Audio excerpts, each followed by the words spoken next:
Okay, now we're going to take a look at the third perspective as it relates to simple harmonic motion, which is work and energy.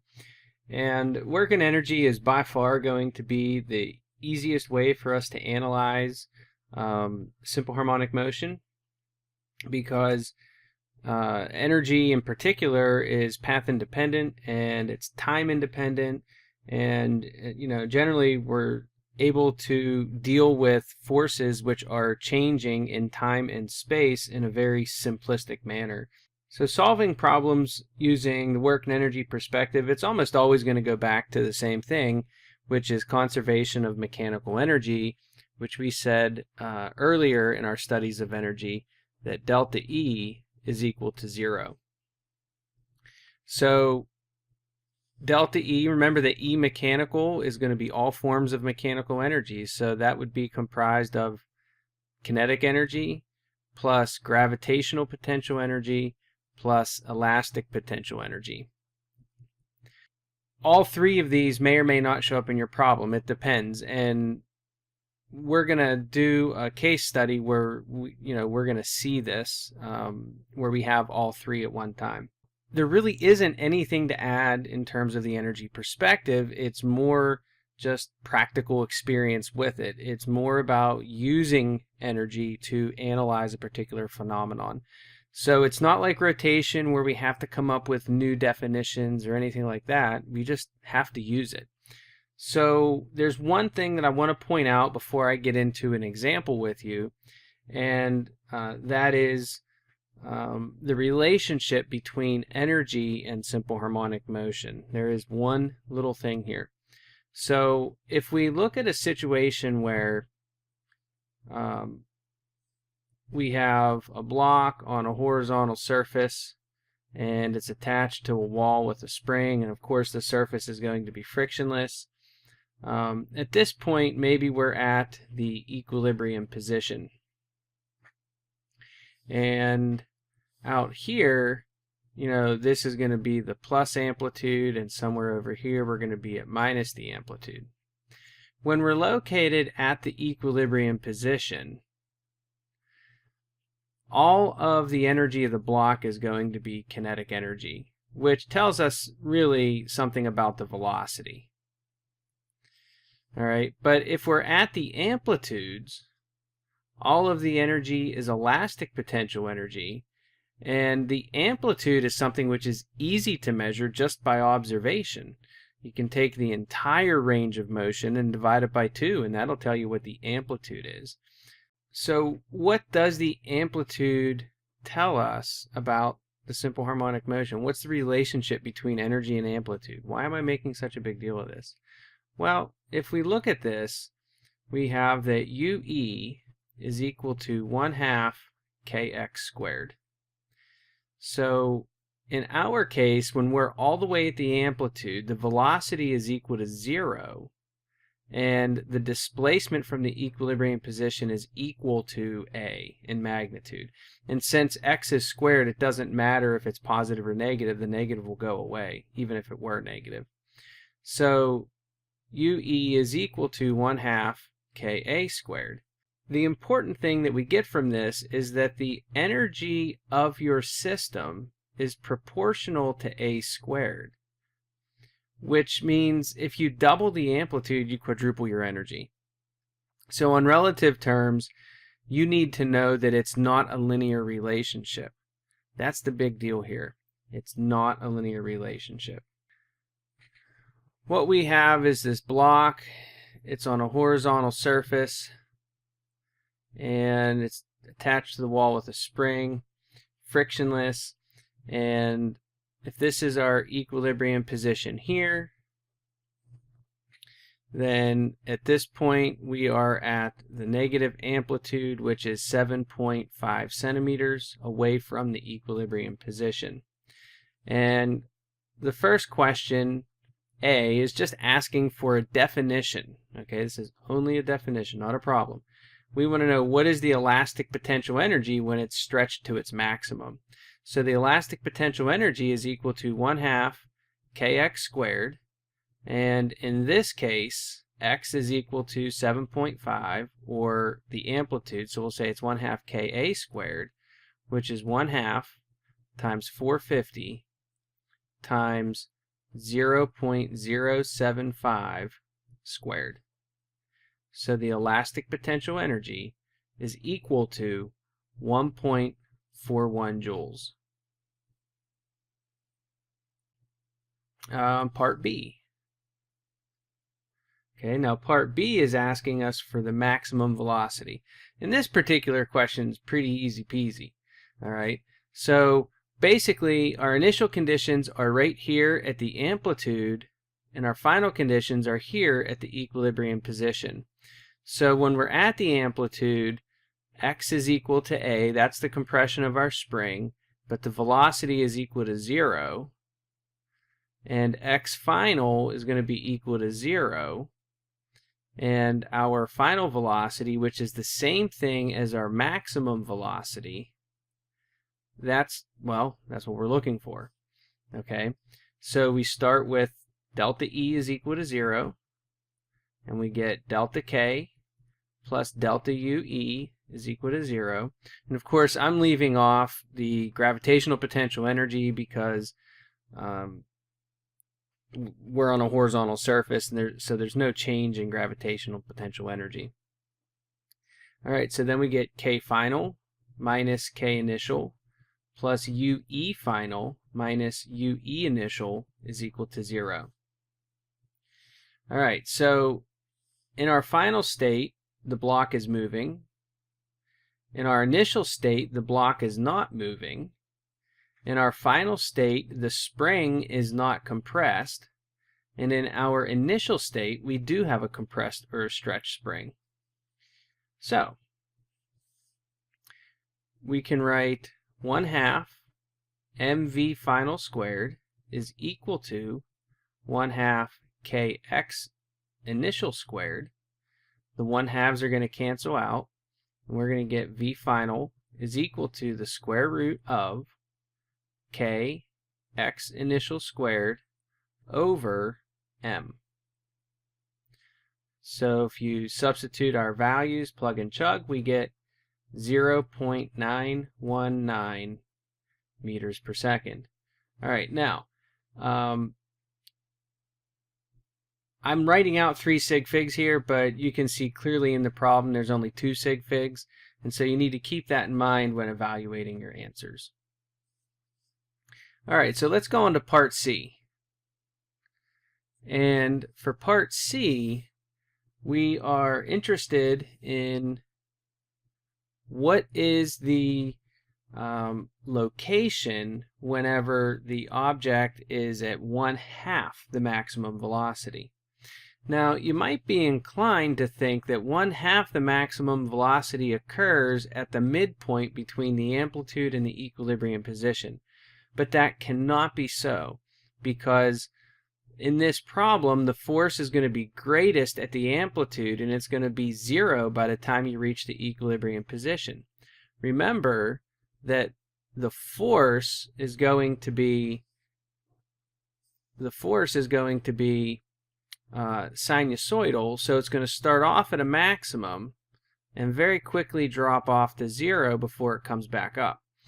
All right, so we're operating in the region where the force is the greatest, and that's going to cause a very large change in velocity rather quickly, but then it's going to drop off to something nil very quickly as well. It's got to go to 0 acceleration in a very short period of time and in a very short space.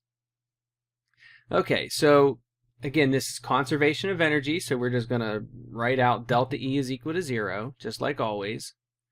So delta E is equal to 0, and then we have delta K plus delta UE is equal to 0, or K final minus K initial plus UE final minus UE initial is equal to 0.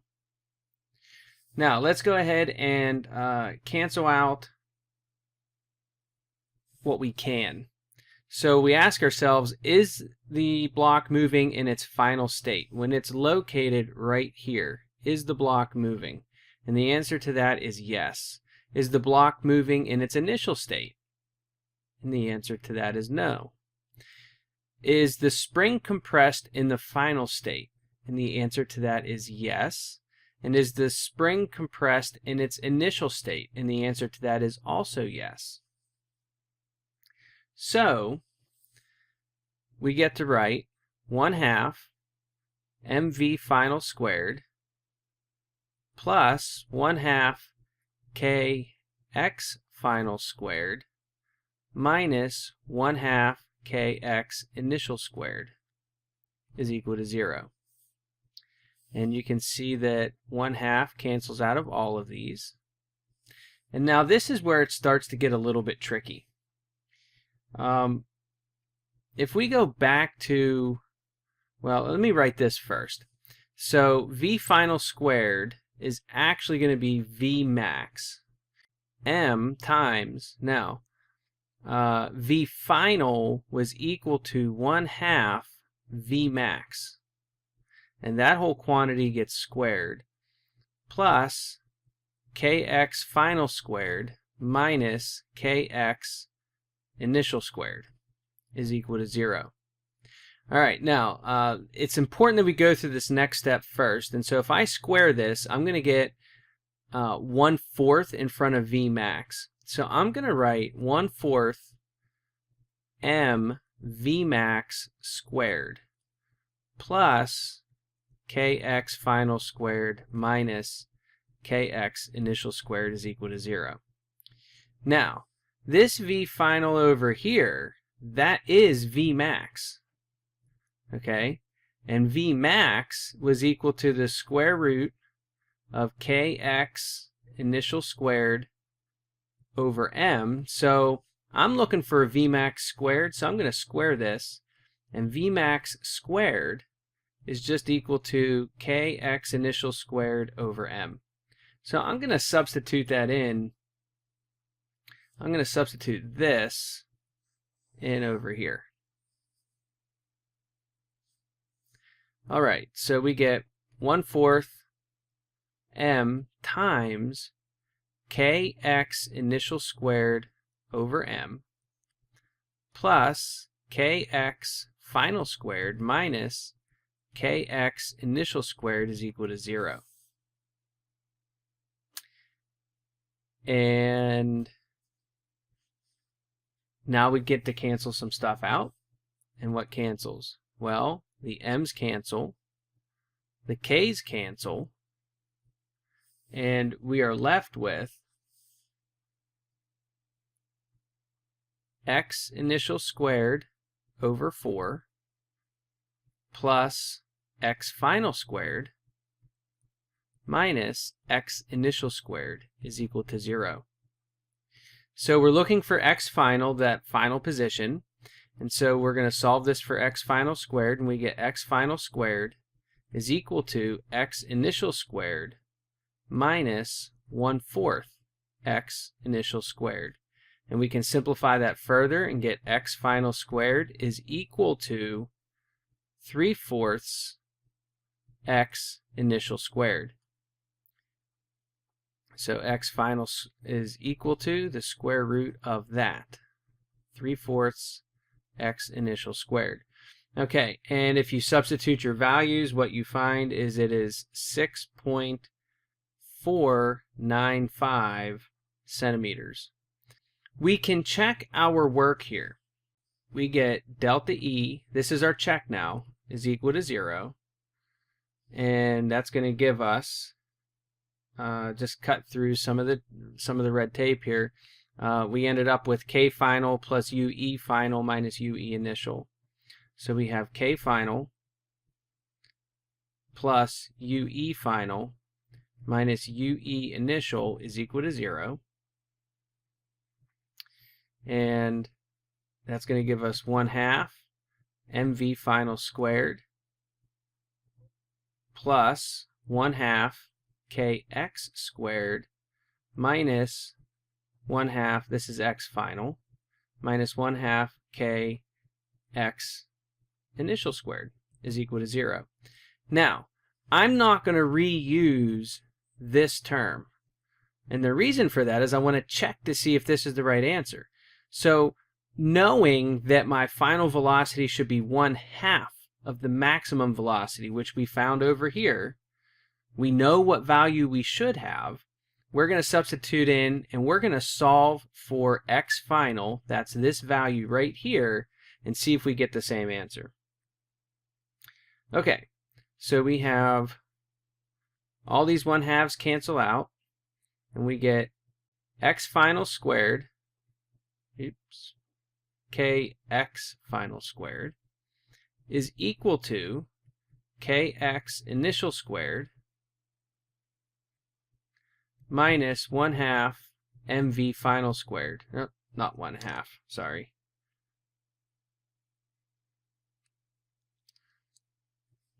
All right, and so we get x final squared is equal to x initial squared minus mv final squared over k. So x final is equal to the square root of all of that. So that's x initial squared minus m v final squared over k. And when you substitute in the known values, 1/2 of 0.919, so that's approximately 0.46. Okay, so now all we have to do is substitute in our values, and we're going to get the square root of x initial is 0.075 squared minus 3 times 1/2 of 0.919, so that's going to be 0.46 squared divided by 450. Okay, so let's go ahead and calculate that. And we get x final is equal to, okay, so we're going to take the square root of 0.075 squared minus 3 times 0.46 squared divided by 450.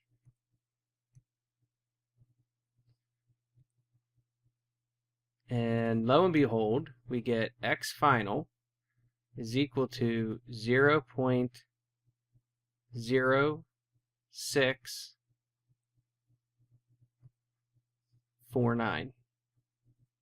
So that becomes 0.065 meters, which is 6.5 centimeters. So we have confirmation that we've done something right. Okay, so this was a rather lengthy video as a result of doing this more complex example, along with checking our work to make sure that it was a reasonable answer, that it was right as near as we could tell. In the next video, we're going to take a look very briefly at the fourth perspective and our first case study.